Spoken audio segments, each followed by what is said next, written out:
Hello and welcome to my preview of games I want to see at the Summer Game Fest or former E3, and that is happening in just 2 weeks. And normally we wouldn't really talk too much about strategy games because let's be real here, strategy games have been unfortunately dead for a few years and now they're back, and we have actually quite a bit of really cool strategy games coming up in the next few years and months.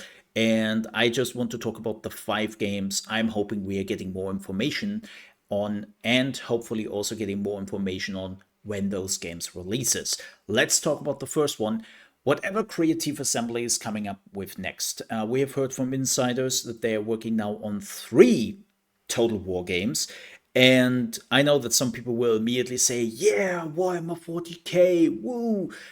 Okay, folks, we have never gotten any insider information that they are really working on a Warhammer 40k game. It became more like an urban legend, where people are like, yeah, I heard a rumor that they're working in Warhammer 40k. Oh, where do you got that rumor from? Trust me, bro. That's basically the amount of rumor we have on this. Where we got a little bit more information on insider knowledge, actually insider knowledge, is that they are, as I said, working on 3 Total War games, and that one of them is apparently set in the Star Wars universe. Now, we will see if that is true. If it is, I'm really happy about that, and I'm really curious to see how they are working that out. Because, as you know, Star Wars is not just ground battles, it's also a lot of like space battles. It's Star Wars, right? That is something they have to figure out. And well, even though Creative Assembly had a game where they didn't just have ground battles, which was Empire, and let's just say there's a reason why they never did it afterwards ever again. They have to figure that out. They have to figure also out the factions, right? Because they will probably not mishmash the different timelines of Star Wars. Like the Empire will not fight against the Old Republic. That will not happen. And they need much more factions than the 4, 6, which basically exist in, most people know about. Let's put it that way. Most people know about. So they want to probably go with their own timeline.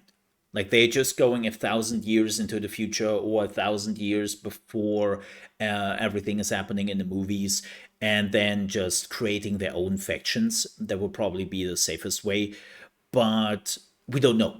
We just don't know. And I'm curious to see what it will be and how it will do. And hopefully, we are getting more information on that. The second game I want to talk about is the new Command Conquer. What? There is a new Command Conquer? Well, it's called Tempest Rising, but it is Command Conquer down to the T. To make it very clear, we will never get another Command Conquer. Well, we do get another Command & Conquer, but it will be another mobile game because EA has decided that Command & Conquer and strategy games are only for mobile, right? Because you love to touch the screen, and that's why you're playing RTS games for nothing else. And it's so infuriating, and this is why I'm actually like really, really happy to finally see that there is a new Command & Conquer coming, and it's Command & Conquer in everything but the name. Like even the faction. Like one of the faction is the GDA, the Global Defense Alliance, and not the Global Defense Initiative. And it's like, yeah, okay, I see what you were doing here. What I want to see is I want to see a release date, and I want to get some new information because unfortunately there have been some really bad news happening around this game behind the scenes, where a lot of the people working at the studio have been fired because of all the Embracer bullshit happening. And now, just a few weeks ago, Slipgate Ironworks, the developers, moved on with Saber Interactive when Saber Interactive did split with Embracer and they took Tempest Rising with them. Or at least I believe they did. So we haven't really gotten a lot of information surrounding that, and I'm hope we are getting some soon. And yeah, we will see how that goes. I hope the game is okay because it would be really sad if they canceled the game or something like that. Now, number 3 is an all-time banger, and that is Civilization 7. Yes, 2K has announced that the beloved franchise will be at the Summer Game Fest. Now, I know that some people assume Bioshock or XCOM or something like that.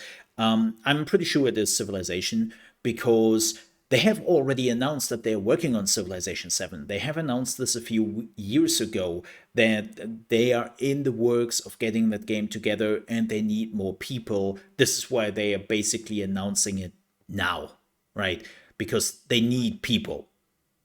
And so I'm pretty sure that that will be the game we will see next. Now, what did I want to see in Civilization 7? First off, don't care for the graphics. I know this is always the first topic which is coming up where people are talking about the graphics day in and day out. Don't care. What I care is gameplay. And there's a lot which has to be improved in Civ 7. Like, I want that the timelines are more impactful, like something Millennia did. I want that the AI gets a complete rework. Like, I'm sorry, in Civ 6, they were dumb as bread. They were absolutely dumb as bread and did some of the worst decisions in their life. And I just don't want that to happen anymore. Like, fix it. I also hope that all the civilizations are a little bit more impactful when you choose them. Fortunately, they did add quite a bit of impactful civilizations later on through the Civilization Pass, and all the really interesting civilizations were bound to DLCs, and then the ones you got through the standard version and through to the two expansions were like okayish. Speaking of which, please make it so that the base game is good. This is a problem Civilization always had, and not just Civ 6. Civ 5, and yes, even Civ 4, had the problem that if you played it without the two expansions, the game was mediocre at best. And the same happened with Civ 6. Civ 6 came out, and it was okay, with a little bit of meh to it. And then the two expansions came out, and will you look at that? A good game, right? Even if you like 5 or 4 more, it became actually a good game. A lot of people enjoyed. Number 4. Well, number 4 is a little bit weird because I know that there will be quite a bit of people saying it's a life sim mole, it's not a strategy game.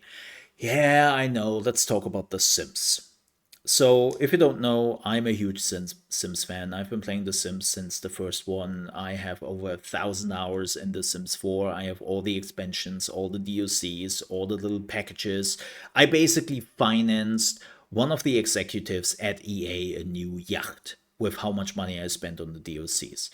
And if you don't know, they're working on the new Sims game called Project Renee right now because they haven't really decided on the name yet, which I bet it would just be called The Sims because it would be stupid enough.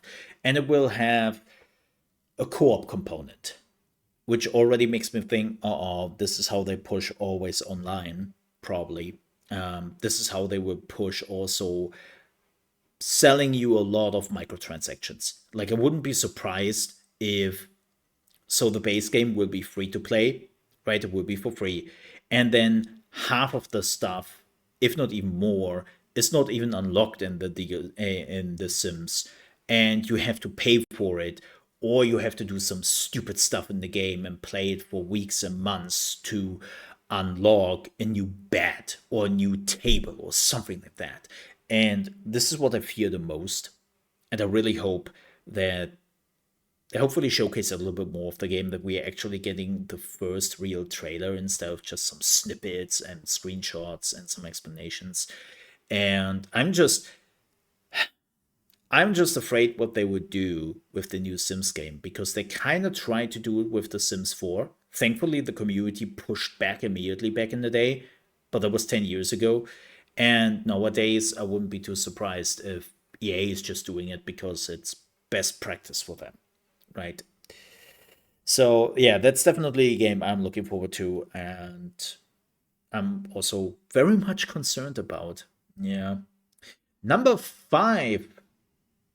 This is definitely last but not least, and that is Tropico 7. Huge Tropico fan. I've been playing Tropico for many, many years. And after 6, I can definitely say 7 has to change a lot of things. By the way, if we will get a Tropico 7 announcement, I have already prepared a video series I will do about like all the things I would love to be changed in the new one, because it is a lot. But TLDR, I want them to bring back El Presidente to make him more the focus point again, because in 6 it wasn't really. He was there, he existed, but nobody really cared. They have to redo the economy again. I want that the timelines that they actually have now like an impact when you are jumping between time, and there's so much more they can do. Now we know that Tropico 7 is in development, has been in development for at least 2 years. Last year, they announced that they had a huge leadership shakeup in the studio, which is working on the game.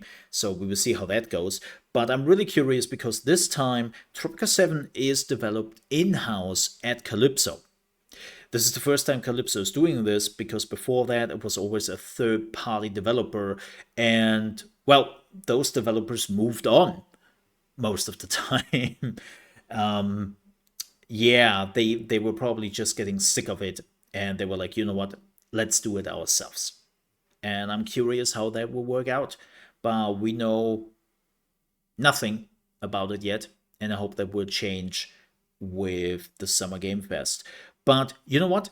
Let me know what games you are looking forward to at the Summer Game Fest when it comes to RTS games down below in the comments. And also, if you joined this video, please don't forget to leave a like. And also, if you're new to the channel and you love strategy games, that's what we are focusing on here, you might want to subscribe.